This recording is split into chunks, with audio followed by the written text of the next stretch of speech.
Operasi Keselamatan Semeru, itulah pembahasan kita dalam Dialog Titik Tengah untuk edisi hari ini. Dan untuk membahasnya sudah hadir dua orang narasumber di studio Metro TV Jawa Timur. Yang pertama saya perkenalkan terlebih dahulu di sebelah saya. Ada Kanit Kamsel Satlantas Polrestabes Surabaya, Ibtu Aurora Pangestiti. Selamat siang, kabar baik? Selamat siang, Alhamdulillah baik. Kabar baik ya? Iya. Oke, terima kasih sudah hadir Ibtu Aurora di studio Metro TV untuk pembahasan ini. Lalu di sebelahnya sudah hadir juga Mas Peter Jeremia Setiawan yang merupakan dosen Fakultas Hukum Universitas Surabaya atau UBAYA. Selamat siang Mas Peter. Selamat siang. Kabar baik Mas? Kabar baik, luar biasa. Luar biasa, terima kasih sudah hadir di studio Metro TV. Oke, kita membahas hal yang sangat penting juga karena ini sedang berlangsung juga Operasi Keselamatan Semeru 2023 yang digelar oleh Polrestabes Surabaya. Mungkin Mbak Aurora bisa menyampaikan sedikit sejauh ini dari tanggal 7 pelaksanaan operasi, seperti apa Mbak berjalan sejauh ini? Jadi untuk Operasi Keselamatan Semeru 2023 ini dilaksanakan dari tanggal 7 Februari sampai tanggal 20 Februari 2023. Nah, dalam operasi ini ada beberapa titik nih yang harus kita laksanakan. Salah satunya adalah terkait tentang drink driving. Nah, drink driving di mana kita sekarang tahu kebanyakan anak-anak muda ya, lebih-lebih ke anak muda, mereka itu sering hangout. Kita sering hangout, terus sering pergi ke klub, ke hiburan malam. Nah, setelah itu dia pulang dalam keadaan tidak 100% sadar. Nah, jadi di bawah pengaruh alkohol. Nah, itu salah satunya yang kita ingin fokuskan adalah hal itu. Bagaimana cara mencegah agar masyarakat, terlebih anak-anak muda ini untuk bisa tetap melaksanakan keselamatan dalam berkendara setelah pulang dari hiburan malam. Karena bukan keselamatan dia saja, tapi pengguna jalan lainnya ini juga tentunya menjadi perhatian. Sejauh ini sudah ada berapa titik, Mbak? Atau ada fokusnya di titik-titik mana saja yang kemudian menjadi sasaran dari operasi ini? Untuk pelaksanaan sih kemarin kita sudah pernah melaksanakan pada hari Minggu kemarin, tanggal 12 Februari 2023, sekitar jam 2, kita pelaksanaannya sekitar jam 2 sampai jam 4 pagi. Nah, itu kita melaksanakannya di Taman Apsari, seberangnya Gedung Gerahadi. Hasilnya seperti apa Mbak? Kalau bisa gambaran begitu Mbak?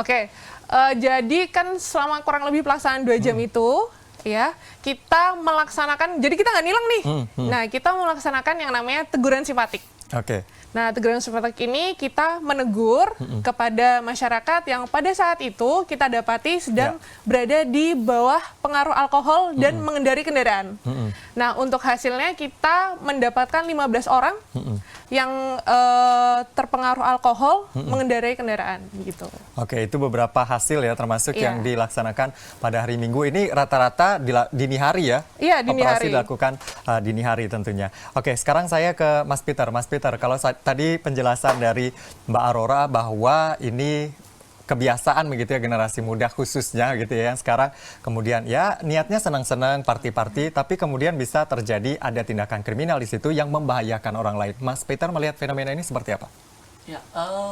Generasi muda ini selain tahu bahwa dia paham tindakannya terkait dengan kalau dia tahu bisa bersenang-senang, dia harus paham juga resikonya ketika dia berada di bawah pengaruh alkohol. Apalagi ketika dia di bawah pengaruh alkohol dan mengemudi kendaraan bermotor. Resiko terberat adalah ketika dia mengemudi kendaraan bermotor kemudian mengakibatkan kecelakaan. Nah, akibat ini jelas diatur di satu undang-undang yang namanya Undang-Undang Lalu Lintas dan Angkutan Jalan. Di situ ketika pengemudi kendaraan bermotor dalam keadaan mabuk, maka dia secara sengaja mengemudi dengan cara dan keadaan yang membahayakan nyawa orang lain. Jadi mengemudi saja akibatnya belum muncul sudah menjadi pelanggaran sendiri menurut Undang-Undang Lalu Lintas dan Angkutan Jalan. Apalagi ketika ada akibatnya, mulai dari mengakibatkan kecelakaan, mengakibatkan orang yang terluka, sampai yang terberat mengakibatkan ada orang yang bisa meninggal dunia karena caranya dia mengemudikan itu. Itu kualifikasinya sendiri-sendiri, pelanggarannya sendiri-sendiri, ancaman sanksinya juga sendiri-sendiri. Nanti kita akan dalami lagi dari kepolisian seperti apa. Tapi Mas Peter, kalau kita bisa lihat begitu ya, ini kan mereka seharusnya tahu begitu ya bahwa mengemudi dalam keadaan yang tidak sadar atau bisa dikatakan mabuk berpotensi begitu ya, menimbulkan ya katakanlah kerugian bagi orang lain. Tapi apa yang mendorong kemudian hal ini terus terjadi? Kita lihat kasus-kasus kecelakaan ini bahkan yang menewaskan pelakunya sendiri ini banyak sekali terjadi. Kenapa orang-orang masih menganggap sepele hal ini dan masih ditemui tadi hasilnya 15 orang bahkan yang dalam kondisi mabuk, Mas Peter? Satu, kita lihat kalau dari perspektif kriminologi ada yang namanya faktor kriminogen. Faktor kriminogen ini faktor seseorang yang mendukung seseorang melakukan atau ingin melakukan tindak pidana atau mempermudah dia melakukan tindak pidana. Nah, salah satunya adalah mungkin satu, dia tidak paham terkait dengan aturan ini bahwa memang ancaman terberatnya adalah sanksi pidana. Sanksi pidana berarti berupa penjara hingga denda. Kemudian yang kedua, selain sanksi pidana juga ada risiko di mana dia harus melakukan ganti rugi dan sebagainya kepada pihak-pihak yang dirugikan. Nah, satu faktor kriminogennya dia tidak paham, generasi muda, generasi seperti ini tidak paham resikonya, dan yang kedua,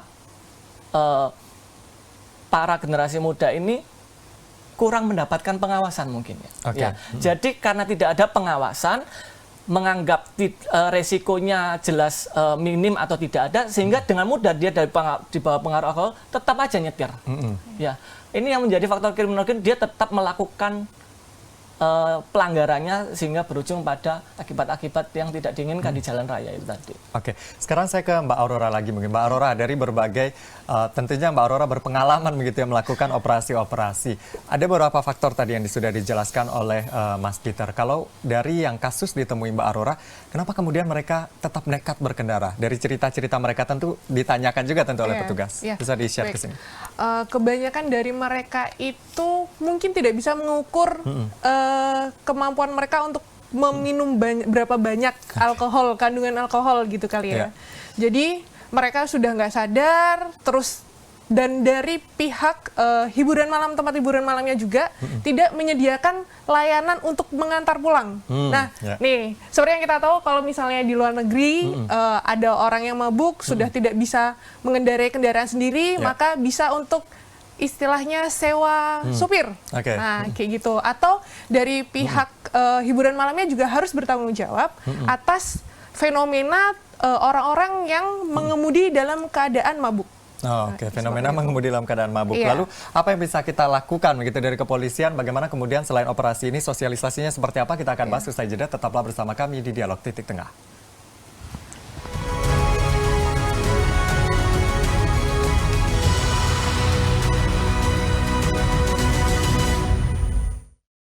Terima kasih pemirsa, Anda masih bersama kami di Dialog Titik Tengah. Kami masih membahas terkait dengan operasi keselamatan Semeru yang digelar oleh Polrestabes Surabaya. Seperti yang disampaikan tadi bahwa ini tujuannya adalah untuk menjaga keselamatan pengendara dan juga pengguna jalan lainnya. Jangan sampai mereka dalam kondisi mabuk memaksakan untuk tetap berkendara begitu sehingga mencelakakan dirinya dan juga orang lain. Tadi sudah disampaikan juga oleh Mas Peter bagaimana kemudian apa yang menyebabkan ini terus terjadi. Salah satunya adalah karena mereka tidak tahu resikonya seperti apa.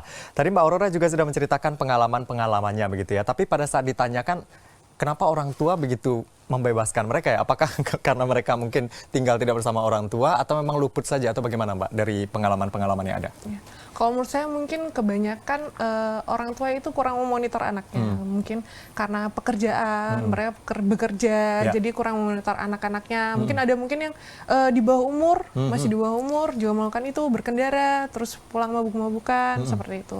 Rata-rata yang ditemui ini gimana Mbak? Adakah yang di bawah umur jumlahnya cukup banyak juga? Kalau untuk yang di bawah umur tidak sebanyak yang sudah dewasa, maksudnya umur 20-an gitu ya, yang anak mahasiswa gitu, nggak sebanyak itu. Tapi ada begitu ya? Tapi ada, Nah, kalau Mas Peter sendiri melihat begitu ya, kalau kita lihat dari segi usia, kalau yang kemudian mereka ya bisa dikatakan remaja, tentu masih ada labil begitu ya dalam kondisi psikologinya. Tapi kadang juga banyak yang usia sudah ya di atas 20-30 tahun juga melakukan hal yang sama. Apakah ini juga berpengaruh untuk kematangan usia ini, Mas? Ini terkait dengan literasi mereka terhadap hukum ya. Berarti mereka paham atau tidak bahwa risiko dari tindakannya adalah risiko dari tindakannya berujung pada tindak pidana dan sanksi pidana. Nah, mungkin karena berada di bawah pengaruh alkohol itu tadi ya, pemahaman mereka terhadap risiko-risiko ini mungkin sudah ya kabur gitu jadinya ya. Jadi asal setelah have fun istilahnya di tempat tertentu itu tadi, terus kemudian langsung nyetir ya sudah nggak kepikiran sama sekali. Nah makanya yang kedua adalah pengawasan itu tadi. Ketika ada pengawasan yang tepat, baik dari tempat hiburannya, termasuk perlu diapresiasi ya razia yang dilakukan kepolisian. Sebelum mereka tidak sadar karena pengaruh alkohol, mereka sudah paham ini sebelumnya. Oh, nanti akan ada razia, nanti akan ada pengawasan dari pihak kepolisian. Jadi mereka sudah mempersiapkan dari awal.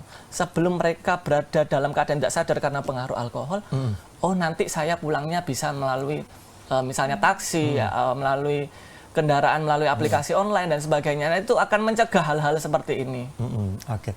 Tapi kalau kita lihat begitu ya, kadang di media sosial juga banyak mereka dengan bangga gitu setelah party dalam kondisi yang tidak sadar 100% masih update di sosial media ya, masih bersenang-senang gitu. Padahal mereka tahu bahwa mereka ini akan bisa mencelakakan orang lain. Nah, ini bagaimana Mas melihat dengan bangganya mengupload ke sosial media juga?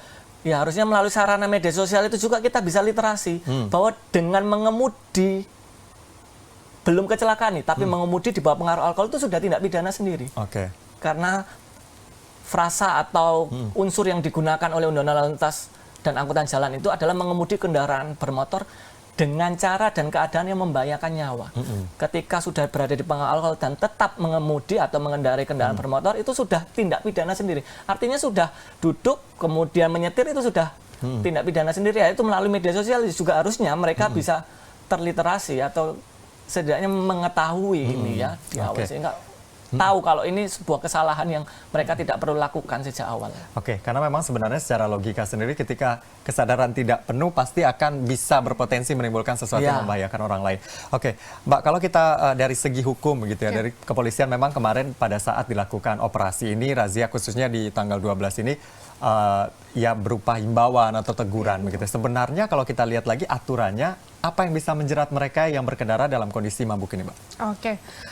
Dalam Undang-Undang Lalu Lintas Angkutan Jalan nomor 22 tahun 2009, di salah satu pasalnya yaitu pasal 283, itu ada bagi setiap orang yang mengemudikan kendaraan bermotor di jalan secara tidak wajar dan melakukan kegiatan lain atau dipengaruhi oleh suatu keadaan yang mengakibatkan gangguan konsentrasi. Nah, gangguan konsentrasi ini yang kita ambil adalah di bawah pengaruh alkohol.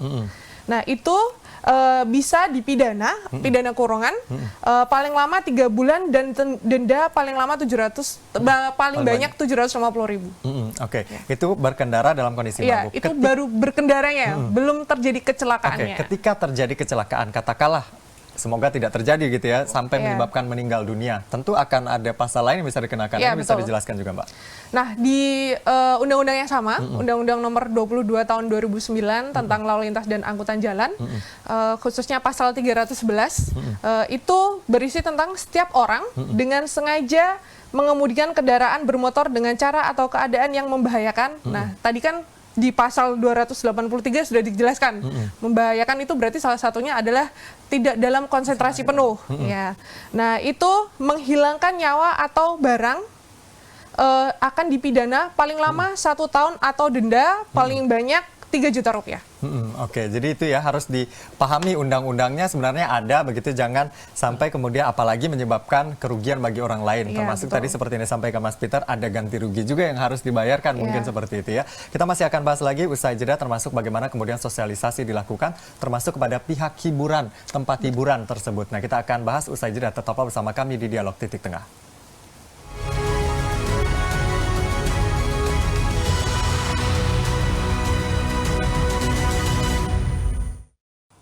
Terima kasih pemirsa, Anda masih bersama kami di Dialog Titik Tengah. Masih bersama 2 orang narasumber, Ibtu Aurora dan juga Mas Peter. Tadi kita sudah membahas berbagai hal begitu ya, termasuk pengalaman-pengalaman yang ditemukan di lapangan, bagaimana kemudian pengawasan itu juga sangat penting. Tidak hanya dari keluarga tentunya, dari pihak hiburan ini juga menjadi penting untuk mengingatkan hal itu begitu ya. Termasuk tadi juga disinggung bahwa ada yang kemudian menyediakan transportasinya. Ini di luar negeri, bukan di kita ya Mbak ya. Oke. Nah, sejauh ini Mbak, langsung saja Mbak Aurora, kondisinya seperti apa? Sosialisasi yang dilakukan begitu khususnya kepada pengendara itu sendiri dan juga kepada pemilik hiburan, karena sasaran lokasinya juga biasanya di sekitar tempat hiburan. Ini bagaimana?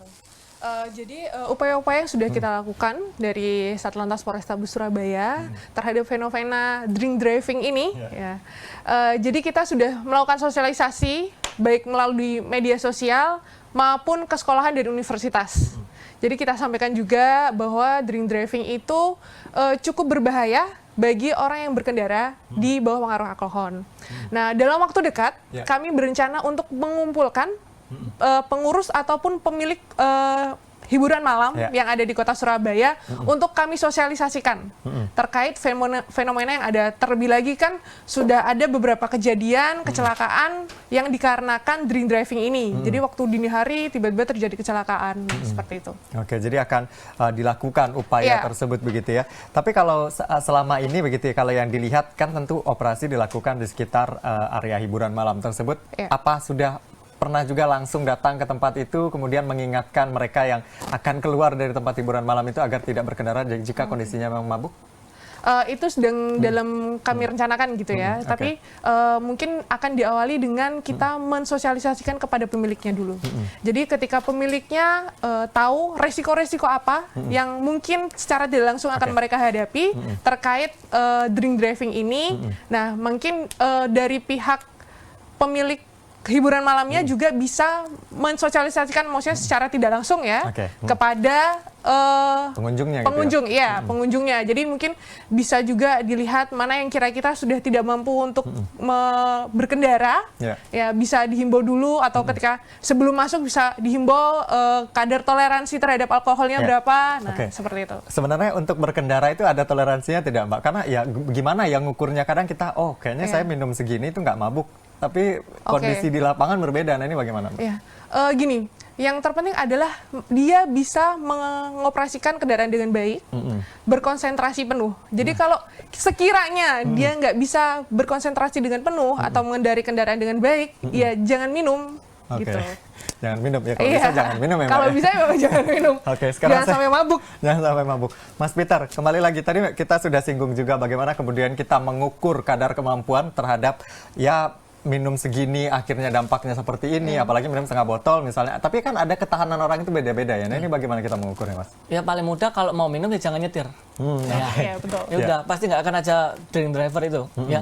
Kalau minum jangan nyetir. Berarti harus sudah sedia alat transportasi di mana dia tidak menyetir kendaraan bermotor itu secara sendiri.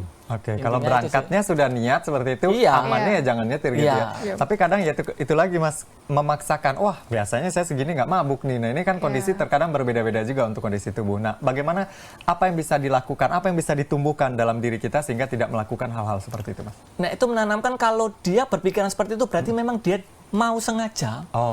Pelanggaran itu akan resiko terbesarnya pasti akan terjadi pelanggaran atau yang berujung dari tindak pidana itu tadi. Ya, resiko terbesarnya kan pasti akan ada pelanggaran berujung pada tindak pidana, terus kemudian juga kalau mengakibatkan kecelakaan ada kerugian di situ, termasuk ada kerugian tidak hanya harta benda, tapi juga kerugian bagi orang. Ya, ada orang yang mengalami luka atau orang yang sampai meninggal. Itu yang mereka harus pahami, bahwa mereka kalau tidak sengaja memang melakukan itu, memang sengaja mabuk tapi tetap pengen mau nyetir, ya berarti sengaja melakukan perbuatan. Karena kualifikasi sengaja dan kelalaian ini berbeda dalam tindak pidana atau dalam aspek hukum pidana. Sengaja itu lebih berat dibandingkan dia lalai. Ya. Jadi mengemudi nggak mabuk terus kemudian ngantuk ini, terus kemudian nabrak, ini lalai sifatnya. Kalau misalnya dia memang dari awal udah niat mabuk terus tetap mau nyetir, ya berarti sengaja. Sengaja ini hukumannya pasti lebih berat menurut undang-undang ya. Jadi ini harus literasi tadi juga sangat penting begitu. Ini jadi penting juga bagi masyarakat. Ini untuk operasi akan dilakukan tanggal 7 sampai tanggal 20. Yang kemarin masih berupa teguran begitu ya. Apakah akan ada langkah yang lebih tegas lagi pada saat setidaknya sampai operasi ini berakhir di 20 Februari? Ya, tentunya ada eskalasi meningkat ya. Ketika kita sudah melaksanakan sosialisasi, sudah sering melaksanakan sosialisasi baik kepada pengemudi maupun pihak hiburan malam, maka eskalasi akan meningkat. Jadi kita akan jatuhi teguran dulu. Kalaupun masih dilaksanakan, baru akan dilaksanakan penilangan. Ya. Jadi eskalasinya meningkat. Berlaku juga. Terakhir apa yang ingin disampaikan kepada masyarakat, khususnya pengguna jalan, Mbak Aurora, silakan. Ya. untuk masyarakat Kota Surabaya dan Jawa Timur lebihnya agar lebih memproteksi diri sendiri. Apalagi dalam berkendara, berlalu lintas, karena sekalipun kita aman, kita merasa aman, belum tentu orang lain juga melakukan yang sama. Jadi kita harus mulai dari diri sendiri untuk mematuhi peraturan-peraturan lalu lintas ketika berkendara. Oke, dan semoga kita berharap kesadaran masyarakat makin meningkat, literasinya terhadap hal ini juga semakin meningkat. Demikianlah pemirsa pembahasan kita dalam Dialog Titik Tengah untuk edisi hari ini. Saya Anwar Fuadi pamit, terima kasih, sampai jumpa.